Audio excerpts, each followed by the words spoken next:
पिछले कुछ अरसे से सोशल मीडिया पर गर्दिश करते कुछ सवालात ऐसे हैं जिनका जवाब हम में से हर कोई जानना चाहता है।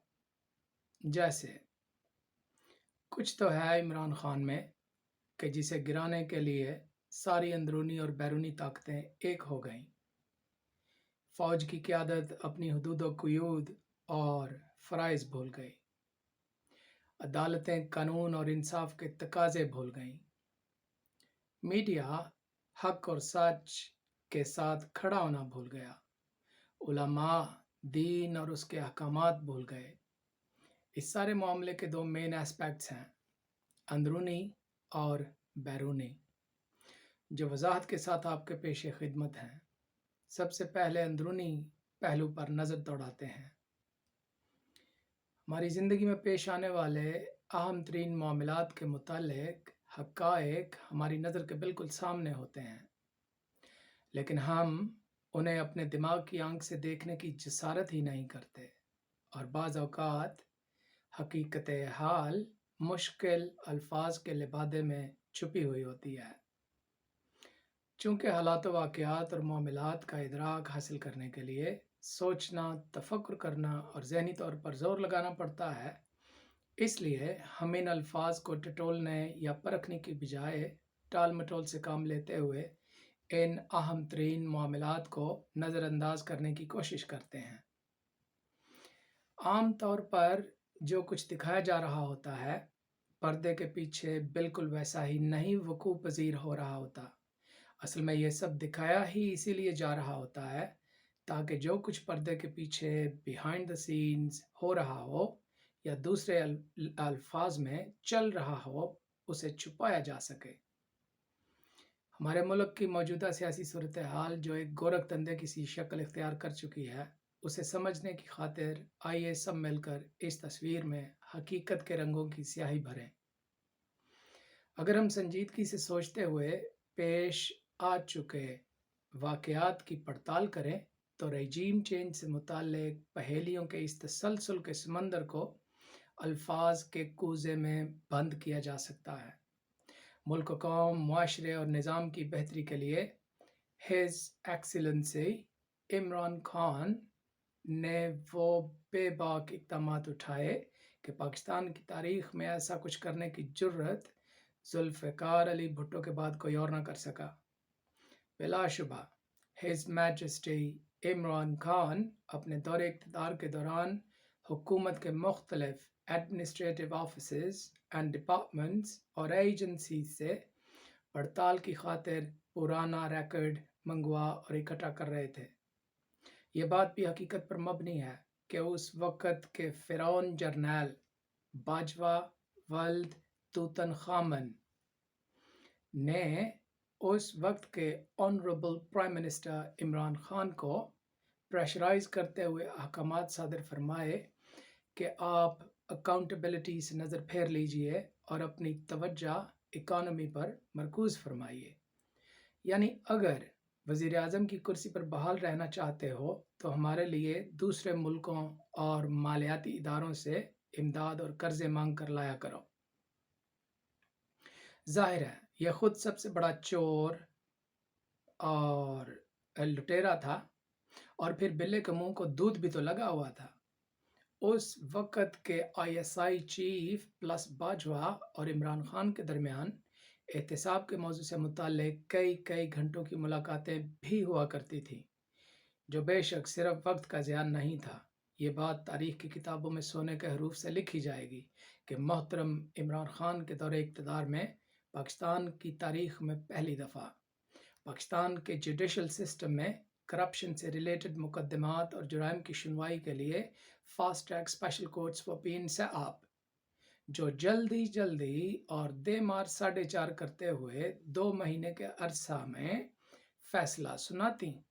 इसका इकरार खुद खुर्रम दस्तगीर ने एक टॉक शो और लाइव टीवी ट्रांसमिशन के दौरान भी किया था। वैसे आपको क्या लगता है कि पाकिस्तान की तमाम तर पॉलिटिकल पार्टीज़, अदलिया के जजों, फ़ौज के डाकू जर्नैलों اور اسٹیبلشمنٹ کے نظر نہ آنے والے جنوں نے یہ جو آپس میں لارج سکیل مخلوط اور مشترکہ نکاح رچانے کی سیاسی خودکشی کی ہے، کیا اس کا مقصد صرف ہز ہائنس عمران خان کو اقتدار سے ہٹانا اور خود کرسی اقتدار پر براجمان ہونا تھا؟ نہیں، ایسا کچھ بالکل بھی نہیں، بلکہ ان سب نے آپس میں یہ مشترکہ سیاسی نکاح فاسٹ ٹریک احتساب کی عدالتوں سے بچنے کے لیے کیا ہے، کیونکہ یہ سبھی نام نہاد صادق و امین مگر حقیقت میں دجال اور شیاطین کرپشن کی کوک کے پلاسنٹا میں سر سے لے کر پاؤں تلک لتھڑے ہوئے ہیں۔ چوری چکاری، لٹا کٹی، کرپشن، بدعنوانی اور بڑے بڑے گڑبڑ گھوٹالوں سے متعلق بہت سارے سیاسی گرو، مذہبی پنڈت اور فوجی جرنیل ان عدالتوں میں مقدمات کی زد میں آنے والے تھے، اور مزید برآں عدلیہ اور بیوروکریسی کی اشرافیہ کے خلاف ٹھوس اور ناقابل تردید شواہد بھی موجود تھے۔ اسی لیے تو جج بھی رجیم چینج آپریشن کے معاملے میں سمم بکمن اومیون فہم لا یرجعون ہو چکے ہیں۔ ان تیز ترین احتسابی عدالتوں میں صرف 2 مہینے کی قلیل مدت میں فیصلہ سنایا جاتا، اور سزا اس میں عمر قید اور تمام تر جائیداد کی ضبطی کانفسکیشن تھی۔ پاکستان کے ذمہ واجب الادا قرضوں کا تقریباً 60% ان لٹیروں سے یکمشت واپس نکلنے والا تھا۔ یہ سارا ٹریلر پاکستان کی اندرونی و بیرونی ساری کی ساری شیطانی قوتوں نے آپ کو اپنی عمر قید سے بچنے اور بدعنوانی سے بنائی گئی جاگیروں کو برقرار رکھنے کی خاطر شوٹ کیا ہے۔ پاکستانی فوج کے چور اور ڈاکو جرنیل پاکستان میں ظلم و بربریت اور قیامت خیز تباہی کے لیے ہیروشیما پر مارے جانے والے لٹل بوائے سے کہیں زیادہ خطرناک ثابت ہو چکے ہیں اور تباہی و بربادی کر چکے ہیں۔ نہ ملک اور قوم سے اچھے سے سانس ہی لیا جا رہا ہے، نہ مرا جا رہا ہے، نہ جیا جا رہا ہے، اور نہ ہی ان ماں فروشوں سے جان ہی چھوٹ رہی ہے۔ میجر عادل راجہ صاحب کہتے ہیں کہ اگر عمران خان اپنے مشن میں کامیاب ہو گئے تو پوری دنیا میں مسلمانوں کا راج ہوگا۔ میجر صاحب کے اس بیان کے پیچھے ہز ایمیننس عمران خان کی بہادری اور جرت و شجاعت کی ایک پوری داستان ہے۔ اسی رجیم چینج سازش کا ایک بین الاقوامی یا بیرونی پہلو کچھ اس طرح سے ہے۔ آئیے اس پر بھی ایک نظر دوڑائیں۔ ہمارے ملک میں اقتدار اعلیٰ کے مالک ادارے اور ان کے سربراہان ہمیشہ کی طرح حکومت کا کندھا استعمال کر کے بین الاقوامی طور پر کچھ ایسی حکمت عملیاں اپنا رہے ہیں کہ ہمارا دوست ملک تصور کیا جانے والا چائنا بھی ہم سے کوسوں دور ہو چکا ہے۔ عمران خان یونائٹڈ نیشنز میں نبی کریم صلی اللہ علیہ وآلہ وسلم کی حرمت پر تقریر کرنے کے بعد پوری اسلامی دنیا میں ایک ایسے مقبول ترین لیڈر کے طور پر ابھرے ہیں جس کا بڑے عرصے سے انتظار کیا جا رہا تھا۔ عمران خان چائنا، رشیا اور زیادہ تر اسلامی ممالک کو ساتھ ملا کر پوری دنیا میں پیٹرول کی خرید و فروخت چائنیز اور رشین کرنسیز، یوان اور روبل میں شروع کرنے کا اقدام اٹھانے جا رہے تھے، جس سے امریکی ڈالر زمین بوس ہو جاتا، اس کی قدر انتہائی گر جاتی اور امریکی معیشت تباہ حال ہو جاتی اور پاکستان کے قرضے خود بخود اتر جاتے یا کم از کم انتہائی کم ترین سطح پر آ جاتے۔ چونکہ کتی ہمیشہ سے چوروں کے ساتھ ملی ہوئی تھی اور ان سب کے انٹرسٹس اور بینیفٹس اس میں شامل تھے، لہٰذا امریکہ نے پاکستان کو پاکستانیوں کے روپ میں چھپے ہوئے اپنے ایجنٹس کی مدد سے ایک دفعہ پھر سے شکست فاش دے دی۔ بالکل یہی غلطی کرنے کی جرت ذوالفقار علی بھٹو، شاہ فیصل، صدام حسین اور کرنل قذافی بھی کر چکے ہیں۔ نتیجتاً امریکہ نے ان سب کے ملکوں میں چھپے ہوئے اپنے چمچوں کی مدد سے ان سب کو انہی کے ملکوں میں موت کے گھاٹ اتارا، اور یہی سب سے بڑی وجہ ہے کہ انٹرنیشنل اسٹیبلشمنٹ اس بات پر بضد ہے کہ عمران خان کے علاوہ کسی کو بھی वज़ीर आज़म बना दो, हम उससे निमट लेंगे, लेकिन ख़ास तौर पर इमरान खान को नहीं, क्योंकि वो जानते हैं ये हमसे कंट्रोल नहीं होने वाला।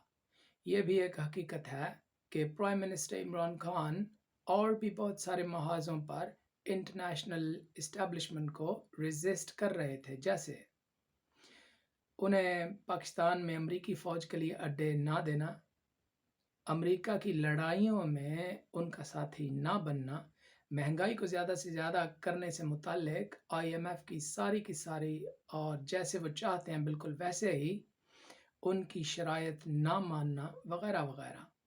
अगर अंदरूनी सहूलतकार साजिश ना करते तो रजीम चेंज ऑपरेशन से मुतालिक बैरूनी ख्वाहिशात बस खाली पीली ख्वाहिशात की हद तक ही महदूद रहती। यही तो जनाब इमरान खान साहब अपना मौक़िफ़ बयान करते हुए कहते हैं कि it wasn't imported from there, but it was unfortunately exported from here to there. यानी बाहर से यहाँ हमारे मुल्क में ये सब नहीं आया, बल्कि हमारे मुल्क से वहाँ भेजा गया था। आसान तरीन अंदाज में इसे ऐसे भी बयान कर सकते हैं कि रजीम चेंज करने के चलूने किसी भी बैरूनी ताकत या दुश्मन एजेंसी से ज़्यादा बाजवे और उसके हवारियों को काटे जा रहे थे, क्योंकि ये जर्नैली कीड़े और मलाप नशेइयों की तरह मुल्क की ख़जाने की चीनी फक्के मार मार के खाने के आदी हैं। फितरी सी बात है, चलूने तो लड़ेंगे इन्हें रजीम चेंज करने या अपनी मनचाही हुकूमत लाने की साजिश करने के। और ये ताकतवर लोग अभी इतने ज़्यादा ताकतवर हो चुके हैं कि बजाय खौफ खुदा खाने के ये ईटीपस के ऑफशूट्स खुल खुला के खुदा की रेट को चैलेंज कर रहे हैं। याद रखिए, ज़बान खल्क नक्कार खुदा होती है। जिस मुल्क में आम आदमी के लिए रोज़मर्रा ज़िंदगी की बुनियादी सहूलियात दस्तयाब नहीं हैं, उस मुल्क में गरीब अवाम के पैसों पर जर्नैलों के शौक़ पूरे करते करते मुल्क दिवालिया हो गया। ना शर्म, ना गैरत और ना ही मौत आती है इन्हें। ये कहाँ का इंसाफ है कि कौमी ख़जाना फ़ौज और चोर सियासतदान खा जाएं, लेकिन IMF को अदायगी अवाम करें। पाकिस्तान की अशराफिया के नमरूदों और मरदूदों की अय्याशियाँ, बोनसेस और मरात मुल्क, मुआशरे और निज़ाम को ले डूबी। इमरान खान का जुर्म यह है कि उसने बेगैरती और करप्शन की गंगा में दूसरे सभी जालिमों के साथ मिलकर स्नान नहीं किया। 75 साल पाकिस्तानी निज़ाम में ऐसी जुर्रत दिखाने की सआदत कोई और हासिल ना कर सका कि जर्नैलों के बदसूरत, मकरूह और शैतानी चेहरों से मक्कारी, फरेब, दगाबाजी और गद्दारी का घूंघट उतार सके। मैं इस मौका पर कुछ इस तरह से कहूँगा कि we still are actually in the beginning stages of the biggest collective awakening ever seen in the history of Pakistan, because we've been well lied in 75 years about everything by these cheap generals for the sole purpose of controlling, plundering, looting, and robbing us. Those who still believe them are on the wrong side of the history. Do not ever forget that. यानी हम अभी भी 75 साल गुजर जाने के बाद भी पाकिस्तान की तारीख में कभी ना देखी जाने वाली इज्तिमाई बेदारी के इब्तदाई मराहल में हैं। इन सस्ते जर्नैलों की तरफ से हर चीज़, हर मसले और मामले के बारे में हमसे 75 साल खूब टका के झूठ बोला गया, जिसके पीछे इनका मकसद हमेशा हमें कंट्रोल करते हुए हम ही से खुद के मुतालिक तारीफ़ी नारे लगवाना, ख़जाने पर हाथ साफ करना, बड़े बड़े ओहदों के प्रोटोकॉल और मरात इंजॉय करना रहा है। इतना सब कुछ हो जाने के बाद जो लोग अब भी इन जर्नैलों पर किसी भी तरह से मुस्बत होने का ज़र्रा बराबर भी यकीन रखते हैं, तो बेशक वो तारीख़ के गलत दौराहे और रुख पर खड़े हैं।